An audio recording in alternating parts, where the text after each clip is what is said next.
Kimi Antonelli's pole at Spa was not under threat because Mercedes cheated. The truth was far more dangerous for Red Bull. Mercedes had found a completely legal energy trick that delivered roughly 7 to 8 kilometers per hour in the final sector, while creating a net gain of only around 9 thousandths of a second. 9 thousandths. That is less than the blink of an eye, yet it can decide pole position, control of the first corner, and the entire strategy of a Grand Prix. The trick was simple in theory, but brutal to execute. Antonelli lifted off the throttle just before the finish line, allowing Mercedes to preserve stronger electrical deployment earlier in the sector, then accept the slowdown where it cost less time. But one mistake could destroy the lap. Lift too early, and the advantage disappears. Lift too late, and the energy deployment could fall outside the legal limit. And while Verstappen was trying to understand how Mercedes had found those final thousandths, Antonelli was facing a completely different threat. Mercedes had already fitted his fourth power unit, and another change could bring a real grid penalty. So the pole was legal. The advantage was real. And the greatest danger was not an investigation into cheating. It was whether Mercedes could keep Antonelli's engine alive long enough to use this weapon again. Subscribe to the channel. To understand why Mercedes' advantage mattered, you have to understand what qualifying energy deployment really means. A modern Formula One car does not simply produce maximum power from the first corner to the finish line. It has to manage that power. The internal combustion engine continues working, but the electrical system adds another layer of acceleration. That extra energy can make the car launch harder out of slow corners, build speed more quickly, and carry stronger momentum along the straight. But the electrical supply is limited. The team cannot spend everything, everywhere. It has to choose the moments that matter most. Think of carrying one bottle of water through a long race. Drink too much early, and there is nothing left near the finish. Save too much, and you lose strength before reaching the most important part. Mercedes faced the same basic problem. Where should the car use its strongest electrical assistance?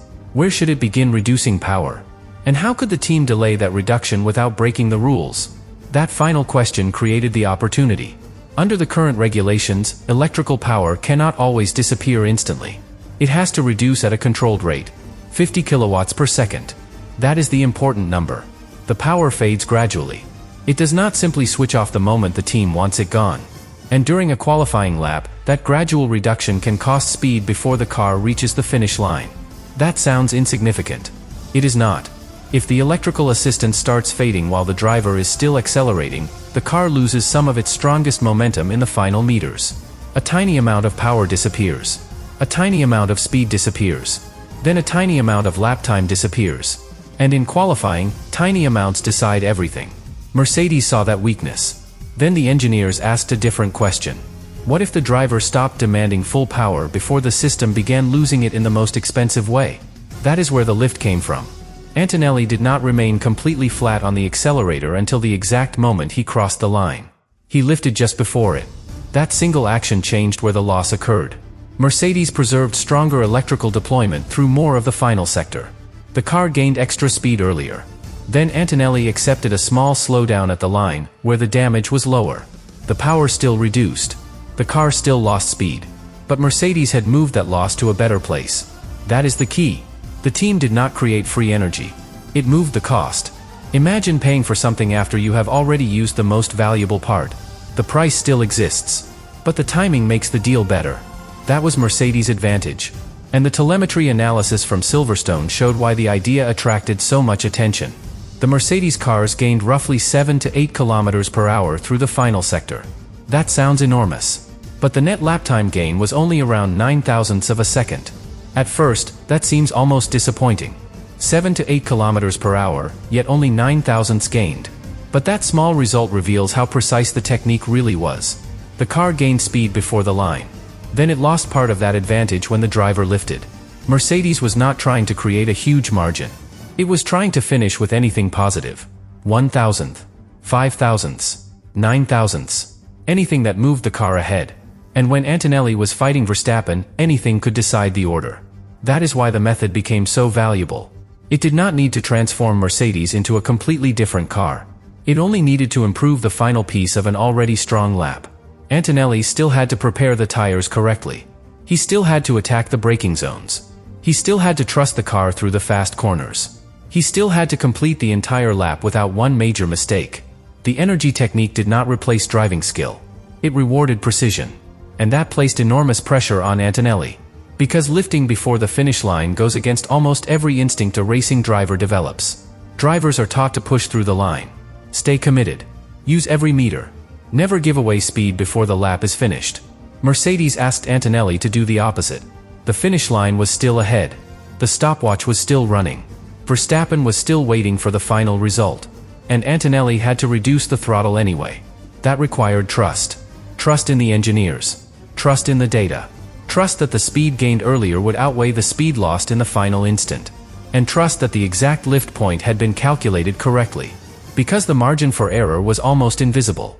Lift too early, and the car surrenders too much speed. The advantage disappears. Lift too late, and the electrical power may not reduce within the required legal window. Now the team risks something much more serious than a slow lap. It risks a technical breach. That is why rivals could not simply copy the method immediately. The basic idea was easy to understand. Preserve stronger deployment. Lift before the line. Accept the slowdown later. But executing it safely required far more than one instruction. The battery had to be prepared earlier in the lap. The power level had to remain inside the regulation. The software had to respond correctly. The driver had to lift at exactly the right moment. And the entire sequence had to work while the car was traveling at extreme speed. That is not a simple trick. It is a coordinated system. And Mercedes already had experience using it. That experience created another advantage. The first time a driver attempts something like this, the movement can feel unnatural. He may hesitate. He may lift too early because he fears crossing the limit. He may remain on the throttle too long because instinct takes over. He may think about the finish line so much that he compromises the corner before it. Antonelli had to turn the whole process into one clean action. Attack the final sector. Trust the deployment. Find the reference point. Lift. Cross the line. That sounds simple when spoken slowly. Inside the car, it happens in a fraction of a second. And Verstappen cannot respond to something he does not know is happening. He can study Antonelli's braking. He can compare the corner speeds. He can look at the speed trap. But the real difference may be hidden inside the final meters. One driver remains fully committed. Another driver lifts. The second driver appears to sacrifice speed. Yet the lap time improves. That is the kind of advantage that can confuse rivals. It does not look powerful in the traditional way. There is no dramatic burst. No obvious engine mode. No sudden jump visible from the outside. The car simply arrives at the finish with a slightly better number. That number can decide pole. And once Antonelli placed it on the board, Red Bull had no immediate answer. The team could not protest the result away. The current method had been confirmed as legal under the present wording. Mercedes had stayed inside the limit. So Red Bull faced the most frustrating kind of problem in Formula One. A legal advantage. An illegal trick can be challenged. A legal trick has to be beaten. And beating it requires understanding far more than the headline. Red Bull would need to know how Mercedes prepared the battery. Where the stronger deployment began. How long it continued. The exact point where Antonelli lifted. How much speed was gained before the line. How much was surrendered at the line. And whether the same sequence could work with Red Bull's own power system. That is not something a team solves in a few minutes. It requires data, simulation, driver practice, software preparation, and absolute confidence that the method stays legal. Because copying Mercedes incorrectly would not merely cost lap time. It could produce a much larger punishment. That is why the advantage was strategically valuable. Mercedes had already done the difficult work. The rivals were only beginning to understand the final result. And the paddock reaction showed just how hidden the method had been. Oscar Piastri admitted that he did not even know Mercedes was using it. That was significant because McLaren also used Mercedes power. Andrea Stella said the discovery had surprised the team. That meant the secret was not simply inside the engine. It was inside the knowledge, the timing, the software, the instructions, the exact way Mercedes combined the driver's throttle input with the electrical deployment.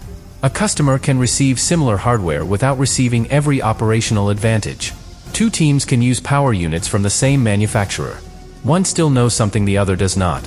That difference can decide qualifying. And this is where Antonelli's lap became more than one impressive result. It showed that Mercedes had created an advantage that could not be copied by photographing the car. Rivals can study a front wing. They can photograph the floor. They can measure bodywork. They can observe suspension movement. But they cannot easily see the logic inside a deployment map. They cannot see the exact instructions delivered to the driver. They cannot see how the battery was prepared several corners earlier. The visible action was the lift. The real weapon was everything that made that lift useful. That is what made Mercedes dangerous. Not the final movement by itself. The complete system behind it. But the technique carried a history Mercedes could not ignore. Earlier in the season, both Mercedes and Red Bull had explored a more aggressive way of delaying the same energy reduction. That version involved completely deactivating the motor generator unit connected to the rear axle during the final straight. Instead of allowing the power to fade gradually, the teams could preserve the full 350 kilowatts for longer. For a brief period, the performance increase could reach between 50 and 100 kilowatts. That was a major advantage. But it was also dangerous. When the system switched off, the car could suddenly lose speed. A driver approaching from behind might not expect the change. The closing rate could become unpredictable. And on a Formula 1 straight, unpredictable speed differences can create serious risk. The governing body stopped that method after the Japanese Grand Prix. The reason was safety. The performance opportunity remained. The original execution did not. And Mercedes responded exactly as an elite Formula 1 team would. The engineers did not abandon the idea. They studied why the method had created speed. They separated the useful objective from the dangerous execution. Then they searched for another legal route. Preserve electrical assistance for longer. Avoid the sudden shutdown. Move the slowdown to a less damaging point. That search produced the current technique. The dangerous version was banned. The revised version survived. That is why the new method feels controversial even though it is legal. It is connected to an idea that had already crossed the line once. Mercedes did not repeat the banned action. It evolved the objective. And that distinction is crucial. The team was not using the same forbidden system.